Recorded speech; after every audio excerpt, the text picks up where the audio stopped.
জ্বালানি তেল সংকটের আশঙ্কায় কয়েকদিন ধরেই স্টেশনগুলোতে দীর্ঘ লাইনে তেলের অপেক্ষায় গ্রাহকেরা।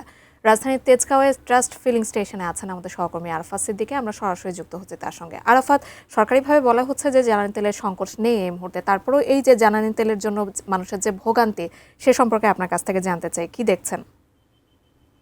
জাকিয়া, গত কয়েকদিন যে অবস্থা চলেছে, এই যে আতঙ্কের যে তেল কেনার হিড়িক, সেই আতঙ্কের তেল কেনার হিড়িক কিন্তু আজকেও অব্যাহত আছে। আমরা এই যে পেছনে লাইনটি দেখতে পাচ্ছেন, এটি একেবারে জাহাঙ্গীর গেট থেকে আমরা এই লাইনটি ফলো করে এসেছি যে মানুষ কেন এভাবে হুড়মুড় করে তেল নিতে চাচ্ছেন। অধিকাংশই আসলে নিজেদের প্রয়োজনের কথা বলছেন। আজকে যারা লাইনে দাঁড়িয়েছেন তারা বলছেন যে তারা আসলে ঠিক আতঙ্কের ওই ক্রেতা নন, তারা গত 4-5 দিন তারা অপেক্ষা করেছেন, একেবারে না পেরে আজকে এসে তারা লাইনে দাঁড়িয়েছেন। তারা প্রত্যাশা করেছিলেন যে আজকে নাগাদ হয়তো এই তেল কেনার যে হিড়িক সেটি হয়তো শেষ হয়ে যাবে।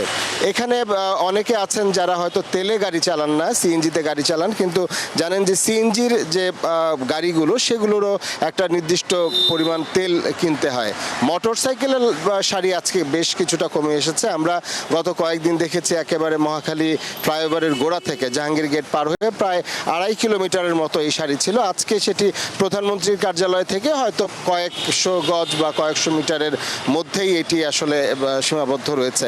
তো যারা তেল নিচ্ছেন, বিশেষ করে মোটরসাইকেলের আরোহীরা, তারা অধিকাংশই আসলে 5 লিটার করে তেল নিচ্ছেন এবং যেটি তাদের জন্য প্রয়োজন। আমরা এর আগে যখন বিভিন্ন সময়ে মোটরসাইকেল চালকদের সঙ্গে কথা বলেছি, তারা জানিয়েছিলেন যে অনেকে বলেছেন তাদের 1-1.5 লিটারে দৈনিক হয়ে যায়, কিন্তু সেক্ষেত্রে প্রতিদিনই তাদের লাইনে দাঁড়াতে হচ্ছিল।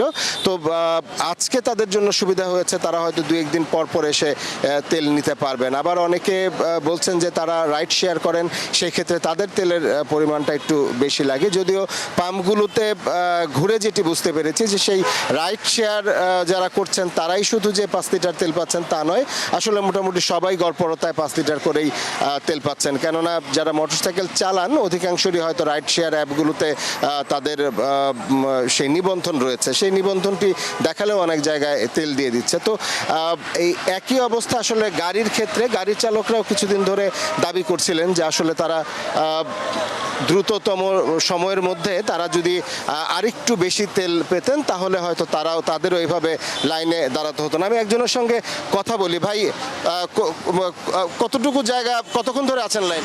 আমরা প্রায় 1 কিলোমিটার এলাকা ধরে লাইন ধরে আছি। প্রধানমন্ত্রীর কার্যালয়ের আরও পরে যে ছিল সেখান থেকে আমরা লাইনে দাঁড়িয়ে আছি এবং আমরা দেখতেছি যে এটা আমরা যারা বাইকার আছি, রাইডার আছি, তারা অনেক ভোগান্তির শিকার হচ্ছে। আচ্ছা, আপনাদের তো 5 লিটার করে দিচ্ছে এখন?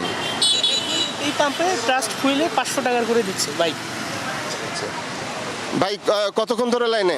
ভাই 1.5 ঘন্টার উপরে হবে, 1.5-2 ঘন্টা। 5 লিটার বা 500 টাকার তেল নেওয়ার পরে কি আবার তেল নিতে হবে কয়েকদিন? না, 2-3 দিনে মনে হয় না প্রয়োজন পড়বে ইনশাল্লাহ। তো দেখছিলেন যে আসলে মোটরসাইকেল আরোহী যারা আসলে এখানে তেল নিতে এসছেন, তারা বলছিলেন যে আজকে নেওয়ার পর হয়তো তাদের 2-3 দিন লাগবে না। এইভাবে এই সহনশীল অবস্থায় যদি সবাই থাকেন তাহলে কিন্তু তেলের দামও কমেছে, জানেন যে তাহলে কিন্তু আসলে মানুষের মধ্যে যে আতঙ্ক এবং এই যে ভোগান্তি, সেই ভোগান্তি থেকে কিন্তু মানুষ সহজেই মুক্তি পেতে পারে। তো এই ছিল আমার কাছে রাজধানীর তেজগাঁ এলাকা থেকে সবশেষ।